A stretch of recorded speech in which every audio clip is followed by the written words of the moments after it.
హైదరాబాద్ లోని ప్రొఫెసర్ మురళీధర్ ఇంట్లో చోరీ కేసును మల్కాజ్గిరి పోలీసులు ఛేదించారు. నేపాలీ గ్యాంగ్ ను అదుపులోకి తీసుకున్నారు. పూణేలో కీలక సూత్రధారులను అరెస్టు చేశారు. నిందితుల వద్ద నుంచి బంగారం, వెండి ఆభరణాలు స్వాధీనం చేసుకున్నారు.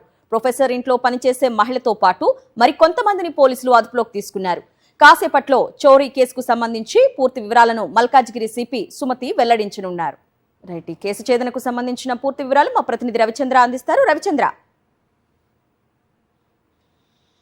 మల్కాజ్గిరి కమిషనరేట్ పోలీస్ కమిషనరేట్ పరిధిలోని జవహర్ నగర్ లో ప్రొఫెసర్ మురళీధర్ ఇంట్లో భారీ చోరీ నెలకొంది. అయితే అప్పట్లో నేపాలీ గ్యాంగ్ అస్తం ఉన్నట్లు పోలీసులు గుర్తించారు. ఎందుకంటే మురళీధర్ ఇంట్లో నేపాలీ మహిళ పనిచేసేది. ఆమె కొంతమంది నేపాలీ ముఠాతో కలిసి ఈ దొంగతనానికి పాల్పడింది, భారీ దోపిడీకి పాల్పడింది. ఇంతోటి చాలా చాలా చాలా అంశాలను క్రోడీకరించేసి పోలీసులు కేసును ఛేదించారు. అయితే నేపాలీ ముఠా అంటే అందులో సూత్రధారి ఉన్నటువంటి మహిళతో పాటు మరికొంతమందిని కూడా అదుపులోకి తీసుకున్నారు పోలీసులు. అయితే బెంగళూరు నుంచి, కర్ణాటక నుంచి వీళ్ళని తీసుకొస్తున్నట్టు కూడా తెలుస్తుంది. అయితే నిందితుల నుంచి భారీగా బంగారు ఆభరణాలు స్వాధీనం చేసుకున్నారు. ఎందుకంటే ప్రొఫెసర్ మురళీధర్ ఇంట్లో బంగారం, వెండి ఆభరణాలతో పాటు నగదు కూడా అప్పట్లో చోరీ అయింది. ఆ చోరీ అయిన తర్వాత ఇవాళ పెద్ద ఎత్తున వెండి వస్తువులు కావచ్చు, అటు బంగారు ఆభరణాలు, నగదును కూడా స్వాధీనం చేసుకున్నారు పోలీసులు, మల్కాజ్గిరి కమిషనరేట్ పోలీసులు. అయితే మరికొద్దిసేపట్లోనే మీడియా ముందు ఉంచనున్నారు. అయితే నేపాలీ ముఠ గతంలో జరిగినటువంటి కాటు బంజారాయిల్స్ లో జరిగినటువంటి హత్యకు సంబంధించి ఈ నేపాల్ ముఠకి ఏమైనా సంబంధాలు ఉన్నాయన్న కోణంలో కూడా పోలీసులు